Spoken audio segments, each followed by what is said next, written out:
Law of diminishing marginal utility DMU. तो utility क्या होता है? Want satisfying power of A commodity. दो तरह का होता है, हम लोग जानते हैं, कार्डिनल और ऑर्डिनल। तो कार्डिनल में नंबर और ऑर्डिनल में रैंक। तो अभी हम लोग ये जो देख रहे हैं लॉ ऑफ डीएमयू, ये हमारा कौन सा अप्रोच है? ये हमारा कार्डिनल अप्रोच, जिसमें कि हम यूटिल्स में मेजर करते हैं सेटिस्फैक्शन को, मतलब यूटिलिटी को। तो as per this law DMU states that with the increase in consumption of a commodity, जब भी कंजम्पशन किसी भी कमोडिटी का इंक्रीज होता है, with the increase in consumption of a commodity, the marginal utility मतलब कि एडिशनल यूटिलिटी, जो भी एक्स्ट्रा मिलता है हम लोग को एक यूनिट की कंजम्पशन से। So marginal utility derived from every additional unit of consumption keeps on decreasing। तो क्या होता है? MU जो है हमारा घटने लगता है, मतलब एडिशनल सेटिस्फैक्शन जो होता है हर यूनिट के साथ वो डिक्लाइन होता है। तो ये कैसे होता है? Let's understand with the help of diagram and schedule. तो सपोज हम लोग ग्लास ऑफ वाटर ले लेते हैं। Glass of water, total utility and marginal utility, इसका हम लोग बनाते हैं टेबल। तो अब जबकि हमें बहुत पानी प्यास लगा है, तो उस टाइम सेटिस्फैक्शन 0 है, पानी तो चाहिए। तो जब पहला ग्लास पिएंगे हम, तो ऑब्वियसली बहुत ज्यादा सेटिस्फैक्शन मिलेगा, इनफैक्ट मैक्सिमम सेटिस्फैक्शन मिलेगा। तो सपोज करो हम टोटल 5 ग्लास पानी का बात करते हैं, तो फर्स्ट में हो गया 10। उसके बाद जब सेकेंड ग्लास पिएंगे तो क्या होगा? यूटिलिटी या सेटिस्फैक्शन मिलेगा, लेकिन उतना नहीं मिलेगा जितना कि फर्स्ट ग्लास में मिलता है। मतलब यहाँ पे हो सकता है 18 हो जाए, फिर हो सकता है कि 24 हो जाए। तो ये कैसे हो रहा है या हम ये कैसे लिख रहे हैं?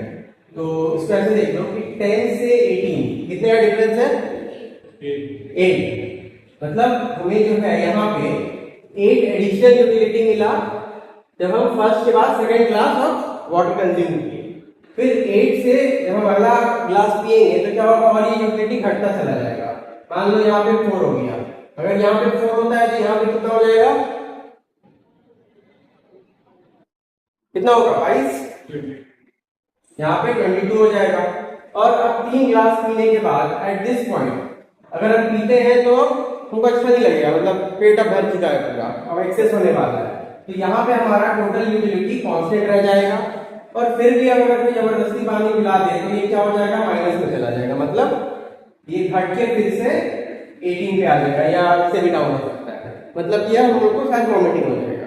तो यही चीज हो रहा है यूटिलिटी के कंसेप्ट में, और यही चीज law of diminishing marginal utility बताता है कि जैसे जैसे कंजम्पशन बढ़ता है टोटल यूटिलिटी पहले बढ़ता है और फिर बाद में घटने लगता है। और इंपॉर्टेंस है यहाँ पे मार्जिनल यूटिलिटी का, क्योंकि ये डिफाइन करता है आपको कितना एडिशनल सेटिस्फैक्शन मिल रहा है। इसको अगर हम ग्राफ में प्लॉट करेंगे तो इस तरह का हो जाएगा।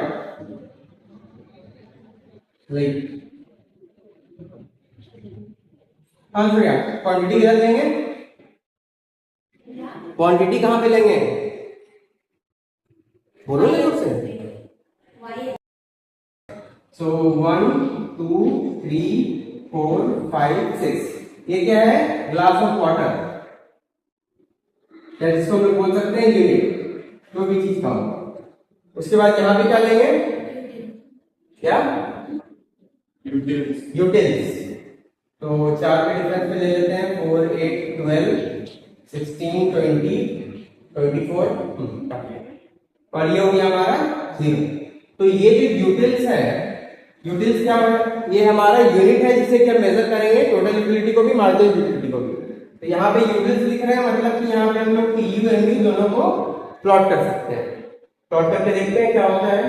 तो सबसे पहले फर्स्ट पॉइंट पे 10 टोटल यूटिलिटी 10 हो जाता है।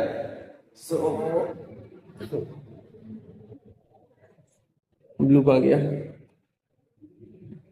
तो फर्स्ट पे 10, 1 पे यहां पे आ जाएगा ये पॉइंट, 2 पे 18 समवेयर यहां पे आ जाएगा, 3 पे 22 यहां पे, 4 पे अगेन ये कांस्टेंट रह गया यहाँ पे 22, और फिफ्थ में क्या हो रहा है? डिक्लाइन हो रहा है। अब घटती क्या हो गया? फिर से 18 हो गया। तो फिफ्थ पॉइंट पे ये हो जा रहा है घटती वापस 18। और अगर हम प्लॉट करते हैं मार्जिनल यूटिलिटी को तो क्या होगा, मार्जिनल यूटिलिटी हमारा फर्स्ट पॉइंट में कितना है 10। ऑब्वियसली यहाँ पे देखो कुछ नहीं है, जीरो था पहले, तो जब जीरो से बढ़ के ये आगे आया तो पहली बार में जब 10 10 बराबर नहीं जाएगा, ये तो ऑब्वियस चीज है। तो आप 10 से अगर स्टार्ट करते हैं तो फर्स्ट में कितना हो गया, यहाँ पे 10, सेकेंड में 8, थर्ड में हट के 4 हो गया, फोर्थ में 0 और फिफ्थ में -4, समवॉट मान लो यहाँ पे आ गया, तो यहाँ पे हम लोग -4 भी लिख देते हैं।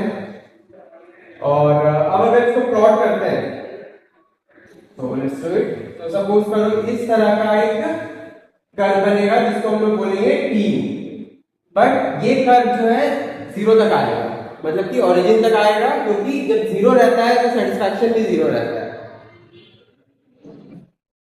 But again coming to the marginal utility, ठीक है मैम देख लेते हैं। तो MU में क्या होगा कि MU जो प्लॉट करेंगे ये एडिशनल सेटिस्फैक्शन है जो हमको इस यूनिट से मिल रहा है, तो ये 1 पे 10, उसके बाद फिर जो भी है इसको हम लोग ऐसे प्लॉट कर सकते हैं। तो ये हमारा हो जाएगा MU का कर्व, TU MU। अब अगर देखा जाए तो जिस पॉइंट पे यानी पॉइंट 4 पे TU मैक्सिमम है, TU यहाँ पे मैक्सिमम है और MU यहाँ पे 0 है, तो इसको हम लोग क्या बोलते हैं, पॉइंट ऑफ सैचुरेशन, या फिर in other word point of saturation. ये हो गया ये वाला पॉइंट। और अगर हम लोग रिलेशनशिप का बात करें तो क्या रिलेशन निकलेगा, 3 सिंपल कॉमन रिलेशन।